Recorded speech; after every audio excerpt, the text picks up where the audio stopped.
Les Algériens lancent une campagne nationale de boycott du poulet. Les Algériens ont lancé une campagne sur les réseaux sociaux pour appeler au boycott du poulet. Compte tenu des prix inaccessibles de la volaille, les internautes ont pris l'initiative de lancer cette campagne afin de casser les prix du poulet et de la dinde.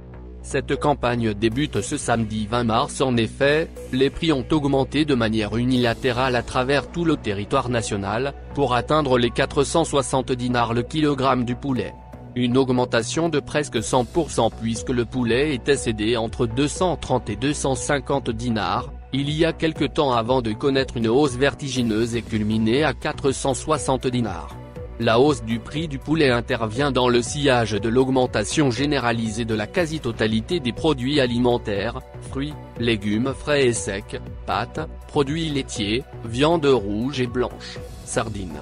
Selon les associations de protection du consommateur, l'augmentation du prix du poulet était prévisible en raison du refus des éleveurs de poulets d'acheter des poussins.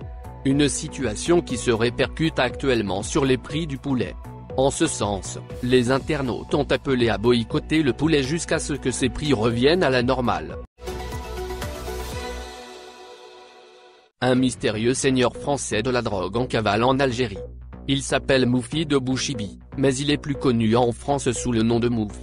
Ce baron de la drogue, surnommé aussi Poto ou encore le Parisien, est activement recherché par la police française. Il serait actuellement en fuite en territoire algérien. D'origine algérienne, Moufid Bouchibi a commencé comme petit dealer, avant de devenir le plus grand baron de la drogue en France. En 2019, la police française avait enfin pu localiser ce criminel en Tunisie. Un des enquêteurs va directement contacter un ancien collègue à la retraite, qui a longtemps traqué Mouf. Ce dernier va se contenter de lancer, sceptiquement, « T'emballe pas, je suis sûr qu'il va encore s'en sortir ». Un article du Nouvel Obs a été consacré aujourd'hui, dimanche 21 mars 2021, à Moufid Bouchibi. Ce dernier est toujours en liberté, et il serait actuellement en Algérie, terre natale de ses deux parents.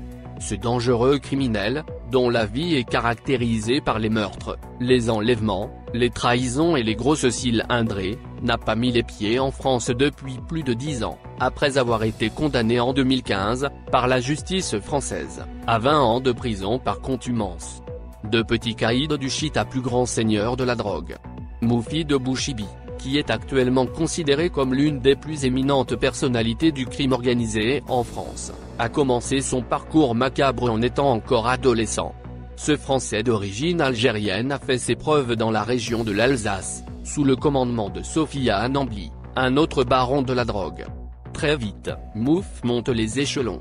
En un temps record, il va se lancer dans le trafic international de la résine de cannabis entre l'Espagne et la France, et va organiser des go-fast destinés à approvisionner l'Alsace. En 2004 il sera condamné à 8 ans de prison. Il retrouve sa liberté en 2008 et rejoint l'Espagne. De Costa del Sol en Espagne, où il s'est établi, il va rejoindre le Maroc, d'où provenaient des centaines de tonnes de drogue chaque année. Mouf va s'installer pendant plusieurs années au Maroc, où il va acquérir des biens immobiliers au niveau de plusieurs villes. Quelques années plus tard il va être contraint de quitter le Maroc pour l'Algérie, après avoir été alerté par une taupe qu'il était sur le point d'être arrêté. Selon l'article de Nouvel Obs, Mouf serait responsable de l'entrée de plus de 50 tonnes de drogue chaque année en France. Après 40 ans de carrière, Moufid Bouchibi est toujours libre en Algérie. Il continue son trafic de drogue en usant de bateaux de complaisance et de bateaux de pêche. Il est également en contact avec les trafiquants de la cocaïne en Amérique du Sud. En Algérie, Mouf posséderait, grâce à ses revenus qui s'élèvent à plus de 70 millions d'euros par an, une villa et un hôtel à plus de 10 millions d'euros à Sétif. Au Maroc, il est le détenteur de plusieurs biens immobiliers à Agadir, Casablanca, Tanger et Marrakech. Une part de l'argent sale de ce criminel est aussi cachée aux Émirats Arabes Unis. Algérie, Maroc, nouveau développement dans l'affaire de Figuig. L'affaire de la zone frontalière algéro-marocaine Figuig vient de connaître de nouveaux développements. Les habitants de cette zone ont manifesté jeudi dernier. Suite aux derniers événements au niveau des exploitations agricoles situées dans la zone frontalière d'El Figuig, côté marocain et El Arja, côté algérien, Lire notre article du 16 mars. Les habitants du côté marocain de la frontière ont décidé d'entamer un mouvement de protestation. Sommés de quitter les exploitations agricoles au niveau des Larja, délai expiré le 18 mars, en territoire algérien, les habitants de la ville marocaine de Figuig, au sud-est du pays qui ont organisé une manifestation jeudi dernier. Selon ce qu'a rapporté le quotidien et Eloatan ce dimanche, les forces de sécurité marocaines ont empêché les manifestants d'aller marcher sur El Arja. Même chose du côté algérien, où les gardes frontières avaient installé plusieurs campements et fermé tous les accès au territoire algérien. La réaction de l'Algérie. La démarche du côté algérien est intervenue, selon ce qu'a rapporté l'agence officielle APS, dans le cadre du renforcement des efforts de l'État algérien dans la sécurisation de sa bande frontalière, suite à des manquements dans l'exploitation de parcelles de terrain algériennes par des citoyens marocains à Ouahalaroda, ou El Arja. C'est ainsi que des habitants de Figuig ont observé, jeudi dernier, une journée de deuil pour protester contre une expropriation des terres qui, selon eux, sont marocaines, selon ce qu'a rapporté le même journal. Pourtant, le tracé frontalier entre l'Algérie et le Maroc qui a été signé par les deux pays en 1972 est clair.